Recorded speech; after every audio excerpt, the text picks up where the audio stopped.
He did threaten me, but in a very, very mean way. I think the meanest way in which to threaten a woman, and that was sexually.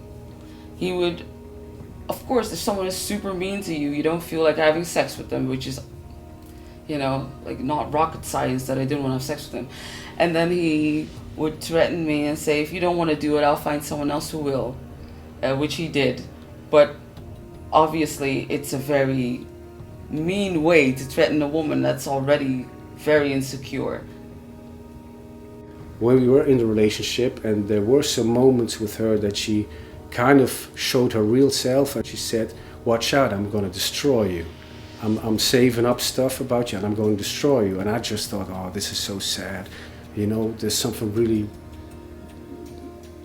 well, not wrong with her, but it's just so sad that she has to say these kind of things. I didn't believe her, but at the end she did.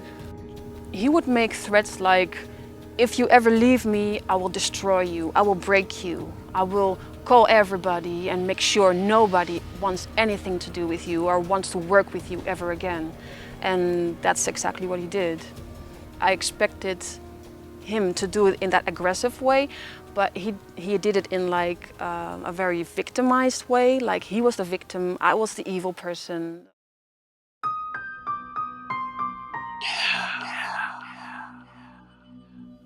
I found out that she was cheating on me with somebody. And on Facebook I saw that she was with that person in Mexico, I think. Of course I called a lot of times and I wrote her a letter and stuff, what's going on, But then at the end I went to her house because I just wanted to know, did we break up? What the hell's happening? So I rang the door.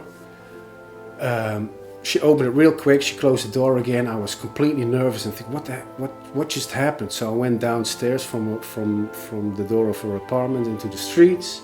Within 2 seconds, police officers show up. They handcuff me and take me to a station. And I was just sitting there, what happened? This is completely not true. And I read the report. And all the stuff that was in there was just nothing but lies, lies, lies, and lies that she had been saving up for years, with little pieces of emails of me, which she all collected and she fabricated a whole story around me, which they told me, you're going to be in jail for a really long time. Yeah, he did a smear campaign, starting with calling people, people he knew, people I knew, work-based people. He called my friends, and he was trying to set up everybody against me by saying things like, "Oh, you should know what she is saying about you," and he would tell like the craziest lies about me, the meanest and lowest things that you can possibly imagine. Like he would take this very tiny little bit out of a story, like a very painful story out of my childhood, for instance, or he would use a miscarriage I had and presented it in such a way that I looked very crazy or evil. And so he would use my deepest wounds against me in the smear campaign, and to make me look as if I was crazy. The victims are usually devastated. They are ruined. They are ruined mentally. They are ruined physically also. There are physiological effects to trauma. They're traumatized, they're broken, they're wounded. They don't have time or inclination to present their case. They just want to lie in bed and withdraw. They're depressed clinically. They have anxiety disorders. They have mood disorders. I mean, the victims are devastated. Narcissist is untouched by the crisis because the narcissist has no emotions, no empathy, no nothing. Narcissist is a machine. So the narcissist goes on to present his version of events, which is expertly put together. He's a professional at storytelling. He presents himself as a victim, and there is no countervailing voice. The victim is too devastated to do anything about it and to present her side.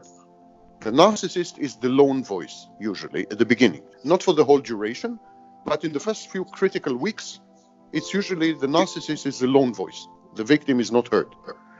And that's the version that sticks.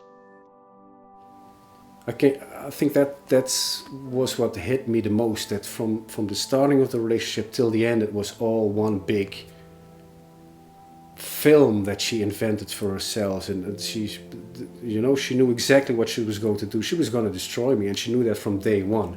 And she actually told me a couple of times. During the smear campaign, I realized that he wasn't just telling his side of the story, he was trying to destroy me. He tried to ruin my reputation, my career, my friendships, and was basically trying to isolate me again by trying to take away my support system. And on top of that, he was smearing and playing victim on social media, stating that I was the one doing those things to him, even though I had been silent from the start. So I guess the whole relationship is one big smear campaign. And of course, the smaller smear things are on Facebook, where she put public posts like, watch out, my ex-boyfriend is going to try to do this and this and this to me. If he contacts any of my friends, please tell me so I can report it to the police, and he's harassing me and all that bullshit. But the biggest thing was that whole one big story that she made up and throughout these years just to get me in jail. And she told me this before. She did it to her ex, so I should have seen it coming, but that was a smack in the face like you wouldn't believe. Being in jail about a lie, that really hurt me a lot. They will tell lies about you. Very simple. The whole life is a lie, but they will tell lies about you and about the relationship. And bad things, they will make it up. He was trying to make everybody he knew accomplice to the abuse, even though they had no idea they were doing it. But he had a best friend, and she knew what he was like. She is exactly like him, and she would, send emails to my friend, telling my friend to reconsider the friendship, tell the craziest lies. She would just repeat all the lies that he was telling about me, and she would just repeat them to anybody willing to listen. Abuse by proxy is a phrase I coined in '95 to describe the use of third parties to perpetuate and perpetrate the abuse. And flying monkeys are the people who are used to do this. The overwhelming majority of flying monkeys do not realize that they are being used, and also do not realize that their conduct is abusive. The narcissist might convince his flying monkeys that they are doing the victim a service, that they're helping the victim, that in some way they are restoring justice, or that he is a victim and there should be redress, or that he just needs a small favor to get everything restarted when he's trying to hoover the victim, etc., etc. So the flying monkeys are always egocentric. In other words, they always feel good about what they're doing. That's why it's extremely difficult to break the cycle of abuse by proxy, because the flying monkeys feel good about it. They are taking the narcissist side because they believe that what they are doing is virtuous, is worthwhile, is justified, and it's impossible to stop them because of that. Had they felt bad about what they were doing, it would have been much easier to break this. So the smear campaign is the perfect proof that narcissists are not able to love. Because if you ever had a connection with someone like that, they won't. Normal people, normal mental, healthy people won't do that. They cannot talk so bad about you, even if there was a fight.